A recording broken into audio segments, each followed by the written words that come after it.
Bagaimana untuk membangkitkan minat anak-anak dan mau berkarya. Intinya gitu. Baik, mari kita bahas secara intelektual, akademis sekarang. Tadi kita tahu bapak-bapak ya, sejarah puisi di Indonesia itu panjang. Dalam bahasa Indonesia ada yang disebut puisi lama. Seperti yang diungkapkan oleh Bapak Abdul Zakur, puisi Indonesia lama itu penuh dengan tata aturan. Tujuannya membuat kata-kata itu mempunyai makna yang lebih. Bahasanya indah. Ada unsur musikal, yaitu musik. Ada unsur magis, mantra, makanya ada pengulangan-pengulangan. Itu yang Indonesia. Ada bermacam-macam jenis puisi lama. Pantun yang ada aturan rima yang sama di akhir kata, ada sampiran, ada isi. Akhirnya I, akhirnya A, akhirnya I, akhirnya A. 4 baris dalam satu bait puisi. Ada lagi gurindam dengan aturan mirip dengan itu. Ada syair sendiri yang rimanya harus A, A, A, A. Kalau disebut sekarang itu syair, berarti harus aturan main secara puisi lama, akhirannya itu rimanya harus sama seluruhnya. Jadi sekarang penyair, ada yang menyebut sekarang pensyair atau pembuat puisi. Ternyata dia tidak memenuhi kaidah syair yang harus sama iramanya, rimanya terakhir A A A A. Berarti sudah ada perubahan. Memang ada perubahan dari puisi lama menjadi puisi baru. Puisi baru lebih bebas dari aturan-aturan itu.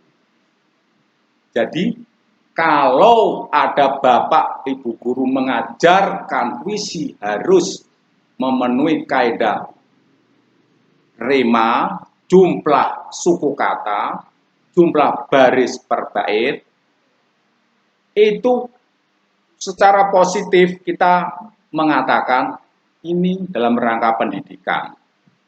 Mengapa dalam rangka pendidikan? Supaya anak tahu ada sejarah puisi Indonesia. Itu semacam itu.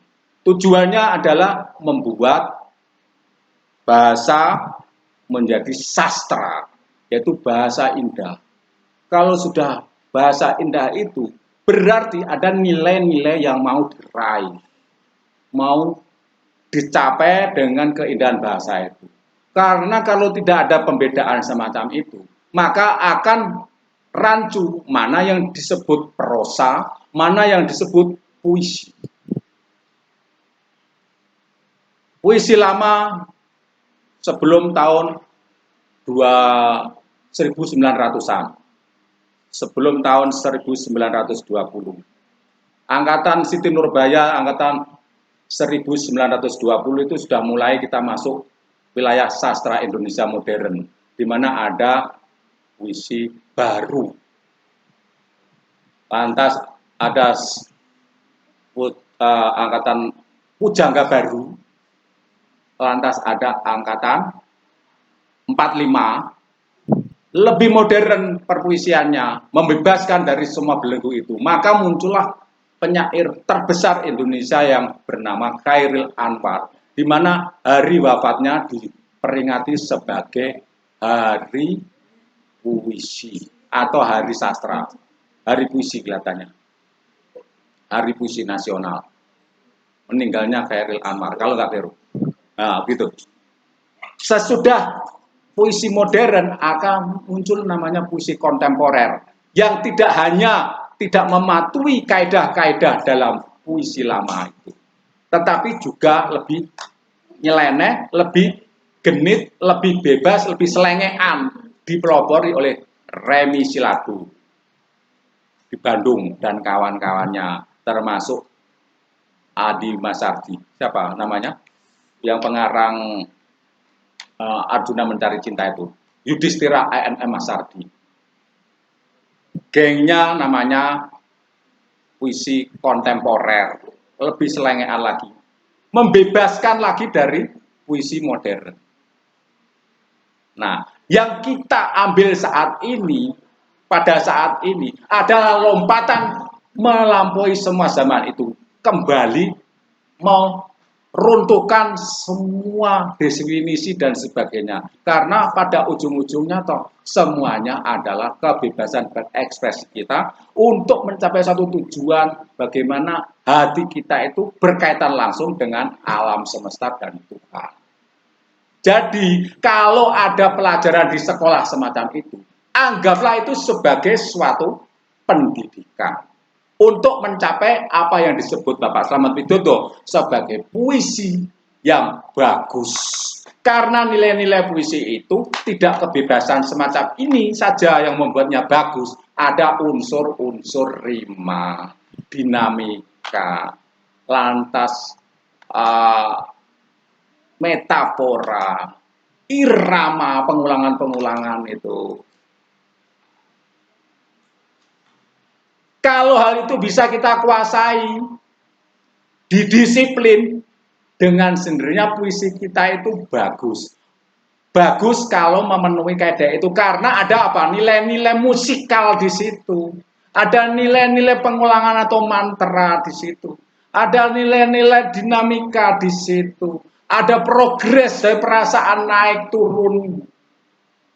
Kalau sedih bagaimana, waktu gembira bagaimana akan terasa.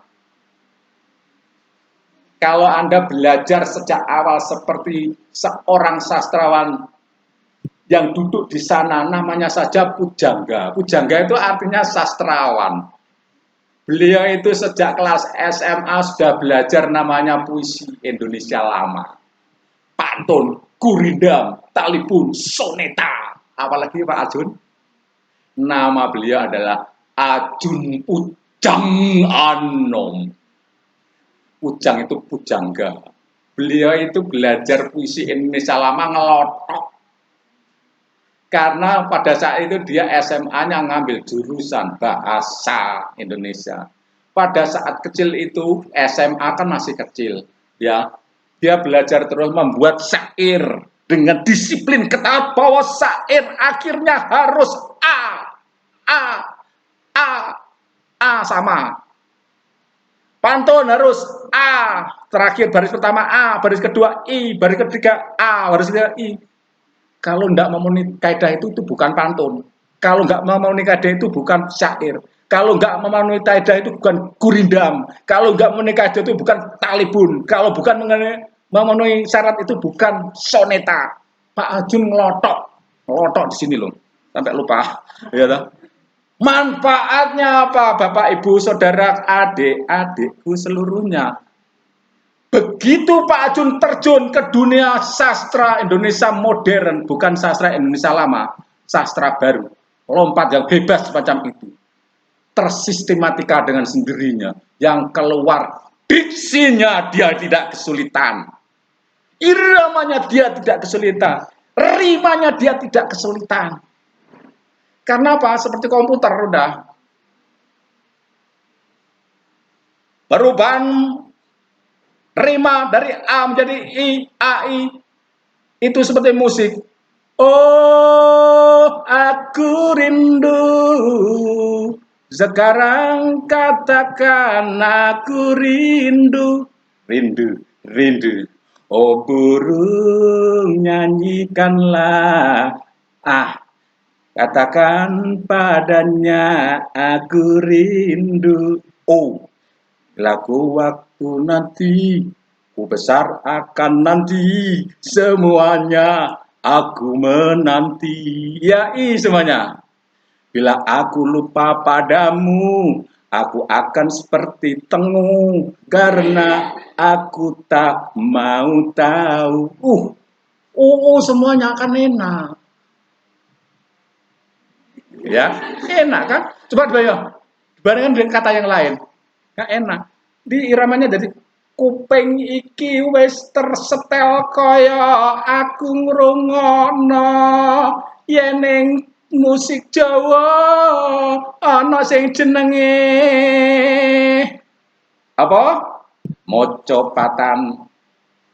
Bapak Ujung dudu watu dudu gunung sangkanmu ing sabrangang titiane seribu pati yen lumaku si pucung lambean krono.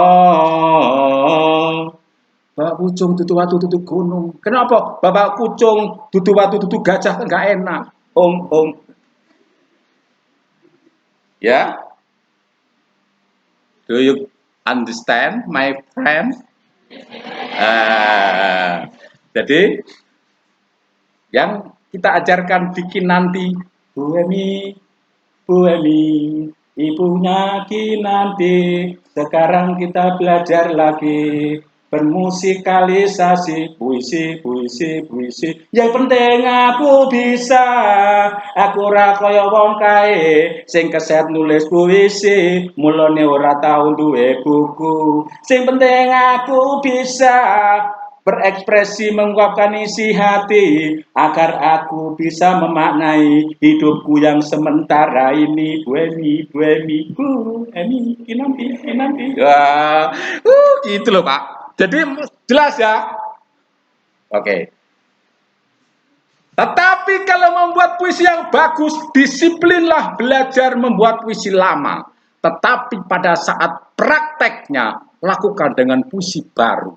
Bahkan puisi kontemporer. Puisi kontemporer beling-beling itu. Walah, kalau sudah itu Anda akan terkejut dengan kata-kata yang muncul di situ. Gak main, di luar akal muncul semuanya. Tapi lebih baik kita bandingkan saja. Saat ini adalah puisi lama, kita pelajari dengan disiplin, tapi pada prakteknya kita menggunakan puisi baru yang membebaskan dari semua belenggu itu. Maka dengan demikian akan ketemu puisi yang bagus kayak apa. Karena nanti yang akan bisa merasa adalah hati kita sendiri. Tapi kata kita saat ini berhadapan dengan orang lain, mungkin ada editor, ada sastra